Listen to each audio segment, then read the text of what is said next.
Chief Justice Mandisa Maya has taken to the podium at the J20 Summit, which is a gathering that will see international jurors gather in Sandton to share ideas. Let's listen in. Yes.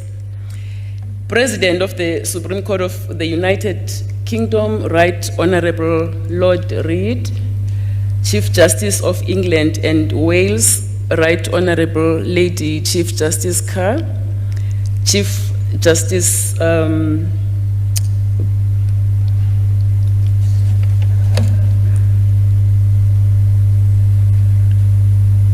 President of the Constitutional Court of the Republic of Angola, Honourable President Cardoso, Deputy Chief Justice of the Republic of South Africa, Honourable Deputy Chief Justice Mlambo, President of the Supreme Court of Appeal of the Republic of South Africa, President Molemela, Representative of the High Court of the Commonwealth of Australia, Honourable Justice Jago, Representative of the Constitutional Court of the French Republic, Honourable Justice Metsat, Representatives of the Supreme Court of the Republic of India, Honourable Justices Vis Vanathan and Bishnoi, Representative of the Constitutional Court of the Republic of Indonesia, Honourable Justice Sani, Representatives of the Supreme Court of the Republic of Korea, Honourable Justices No and Suk, Representative of the Constitutional Court of the Russian Federation, Honourable Justice Konovalov, Representative of the African Court for Human and People's Rights, Honourable Judge Nsebeza, Representative of the Constitutional Court of the Democratic Republic of the People's Republic of Algeria, Honourable Justice Benini, Representative of the Supreme Court of the Kingdom of Saudi Arabia, Ambassador Al-Habi, Representative of the Supreme Court of the Republic of Ireland, Honourable Justice Murray, Representative of the Supreme Court of Appeal of the Republic of Singapore, Honourable Justice Chong, Honourable Justices of the Constitutional Court and Supreme Court of Appeal of the Republic of South Africa and from other jurisdictions, Judges President, Judges, Regional Court Presidents, and Chief Magistrates of the South African Judiciary and other judiciaries present here today, Secretary General of the Conference of the Constitutional Jurisdictions of Africa, Mr. Laraba, United Nations Resident Coordinator in South Africa, Mr. Mufu, Representative of the United Nations Educational, Scientific and Cultural Organization, Mr. Guilherme, Director of the International Labour Organization in South Africa, Mr. Musindo, members of the legal fraternity and academia, representatives from various government departments and Chapter 9 institutions, representatives of civil organizations in South Africa, members of the media, distinguished guests, good morning. Good morning. Thank you.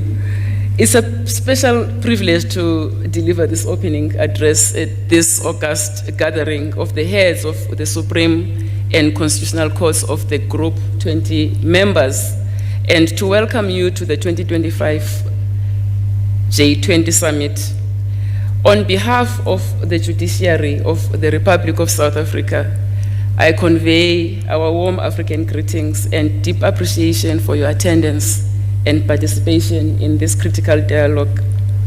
As South Africa prepares to hand over the baton of the Group 20 presidency in November, after assuming the mantle she took over from Brazil in December 2024, a first for the African continent, we, the South African Judiciary, are profoundly honored to host a gathering of this magnitude.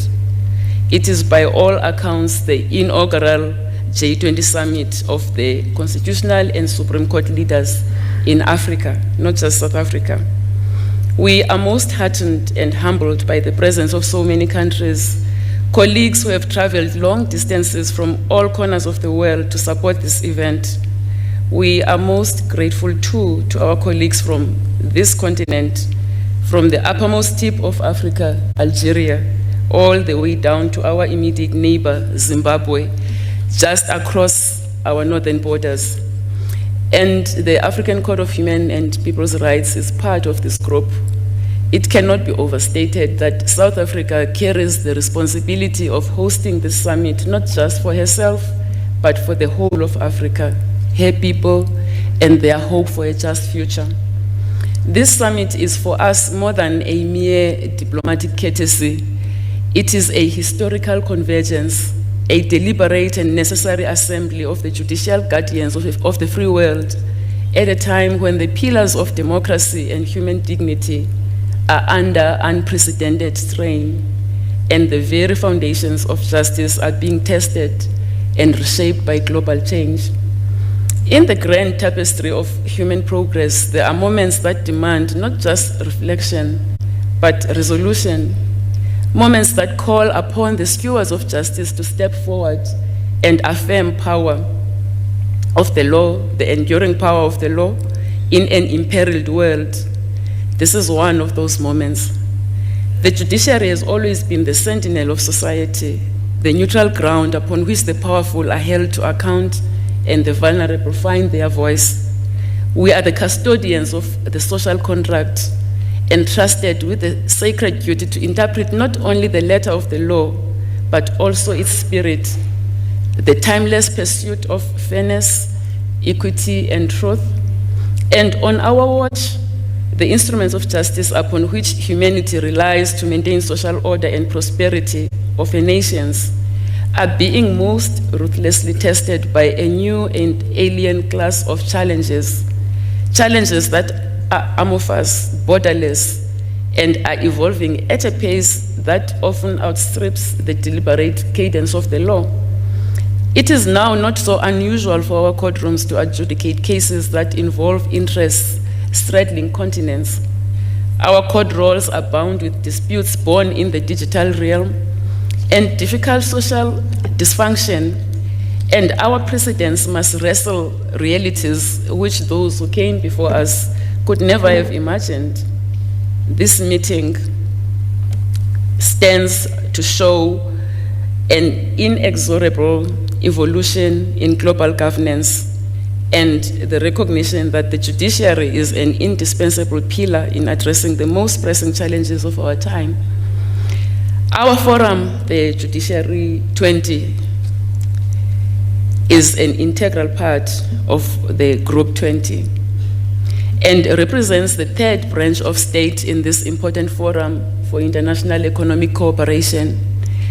South Africa is quite fortunate because we build upon the visionary foundation laid by the masterfully curated Brazilian J20 presidency in 2024, which rounded up judicial leaders from around the world to deliberate on social justice, environmental sustainability, and the digital transformation of justice with seeming effortlessness.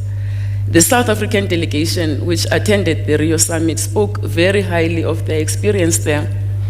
We are therefore very pleased to have the Brazilian delegation led by Chief Justice Barroso at this event, and we look forward to their contributions to the discussions.